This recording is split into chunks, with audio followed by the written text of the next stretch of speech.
কয়েকদিন আগে আমরা একটা পোস্ট করেছিলাম যেটায় আমরা বলেছিলাম যে বাংলাদেশে মোদি স্বাগত নয়। আর এতেই তেলে বেগুনে জ্বলে উঠেছে হিন্দুত্ববাদী বিজেপি ও জঙ্গি আরএসএস এর সমর্থকেরা। গালাগালির পাশাপাশি কেউ কেউ বলিউডের স্টাইলে বলে উঠলেন, ভারতীয় সেনাবাহিনী ঢাকায় প্রবেশ করলে তোমাদের কি কোনো বিকল্প আছে? তো আমরা আজকে ভারতের অন্যান্য দেশের সঙ্গে কিছু বড় যুদ্ধের বিশ্লেষণ করব এবং দেখব সেগুলোর ফলাফল কি হয়েছিল। চায়নার সঙ্গে যুদ্ধ থেকে শুরু করে পাকিস্তানের সঙ্গে বারবার সংঘর্ষ এবং বাংলাদেশের সঙ্গে লড়াই। দেখব সেসব যুদ্ধে ভারতের শক্তি কেমন ছিল, নাকি শুধুই বলিউডের প্রচারণা ছিল। তো আমরা শুরু করব দক্ষিণ এশিয়ার ইতিহাসের one of the most important যুদ্ধ নিয়ে।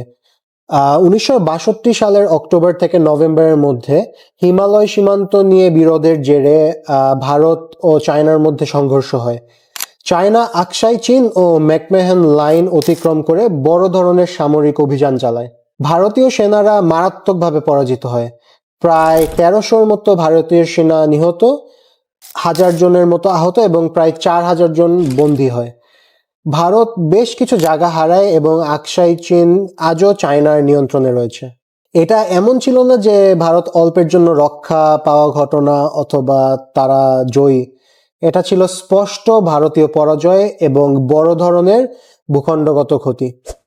তার আগে দক্ষিণ এশিয়া বিভক্ত হওয়ার মাত্র কয়েক মাস পর কিছু ট্রাইবসম্যান অনুপ্রবেশ এবং জম্মু ও কাশ্মীরের ভারতের সঙ্গে যুক্ত হওয়ার ঘটনাকে কেন্দ্র করে ভারত ও পাকিস্তানের মধ্যে প্রথম যুদ্ধ শুরু হয়। এবং এখানে উল্লেখযোগ্য একটা বিষয় হলো, এই সংঘাতের বেশিরভাগ সময় ভারত ফুল পাকিস্তানি আর্মির বিরুদ্ধে লড়াই করে নাই, বরঞ্চ প্রধানত লোকাল মিলিশিয়াদের বিরুদ্ধে লড়াই করেছিল। তবুও ভারত কঠিন পরিস্থিতির মুখোমুখি হয়। বিশ্বস্ত নথি অনুযায়ী ভারতীয় সেনাবাহিনীর প্রায় 1100 থেকে 1500 জন নিহত, 1000 জন নিখোঁজ এবং প্রায় 3500 জন আহত হয়। জম্মু ও কাশ্মীর রাজ্য বাহিনীর অতিরিক্ত হতাহতের ফলে ভারতীয় পক্ষের ক্ষয়ক্ষতি দাঁড়ায় প্রায় 7 থেকে 8000 জনের মতো। পাকিস্তানি বাহিনী এবং মিলিশিয়ারা তাদের ক্ষতি হয় আরো বেশি, তবে ভারত বেশ কিছু ভূখণ্ড হারায়। কাশ্মীরের 1/3 পাকিস্তানের নিয়ন্ত্রণে চলে যায় এবং কাশ্মীর আজও বিভক্ত। এটি স্পষ্ট বিজয় ছিল না, বরঞ্চ একটি অচলাবস্থা যেখানে উভয় পক্ষই ক্ষতির মুখে পড়ে। যদিও যুদ্ধের বড় অংশে ভারতের প্রতিপক্ষ ছিল মূলত মিলিশিয়া এবং নট দ্য ফুল আর্মি। এরপরে 1965 সালের যুদ্ধ শুরু হয়, যখন পাকিস্তান অপারেশন জিব্রাল্টার চালিয়ে যুদ্ধবিরতি রেখা অতিক্রম করে ভারত নিয়ন্ত্রিত কাশ্মীরে যোদ্ধা পাঠায়। তারা আশা করে যে এটার ফলে একটা গণ অভ্যুত্থান হবে।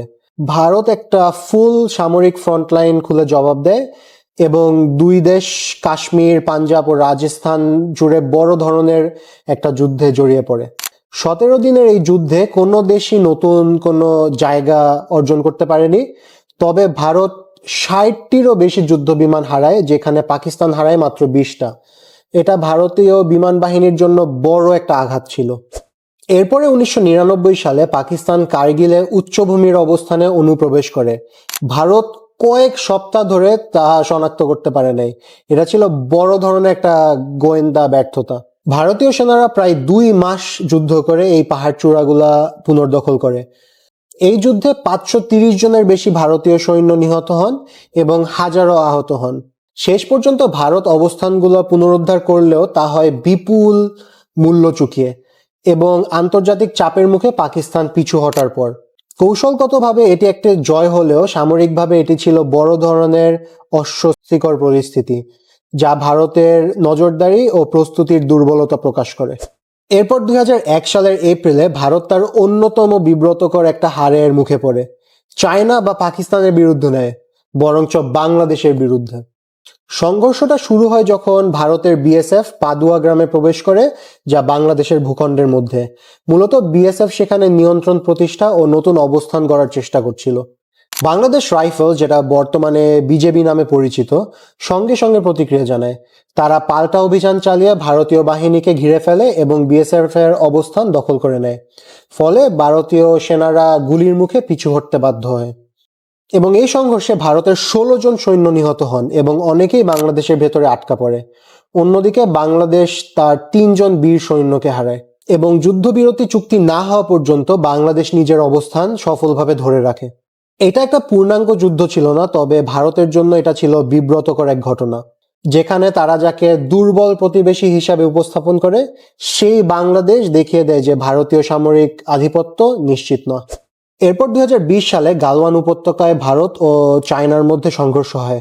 হ্যান্ড টু হ্যান্ড কমব্যাটে চায়না 20 জন ভারতীয় সৈন্যকে হত্যা করে। লাদাখের একাধিক সেক্টরে ভারতীয় টহল পথ পিছু হটতে বাধ্য হয়।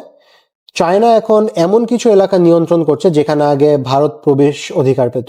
কোনো গুলি ছোড়া হয় নাই, কিন্তু এটা ইন্ডিয়ার জন্য ছিল একটা বিব্রতকর হার। এরপর গত বছর 2025 সালের মে মাসে ভারত পাকিস্তানের ভিতরে অপারেশন সিন্দুর চালানোর পর 4 দিনের সংক্ষিপ্ত কিন্তু তীব্র সংঘাতে জড়িয়ে পড়ে দুই দেশ। উভয় পক্ষই ক্ষেপণাস্ত্র, ড্রোন ও বিমান হামলা চালায় এবং বড় ধরনের আকাশযুদ্ধও হয়। এই ডগফাইটগুলোতে ভারতের অস্বস্তিকর পরিস্থিতি স্পষ্ট হয়ে ওঠে।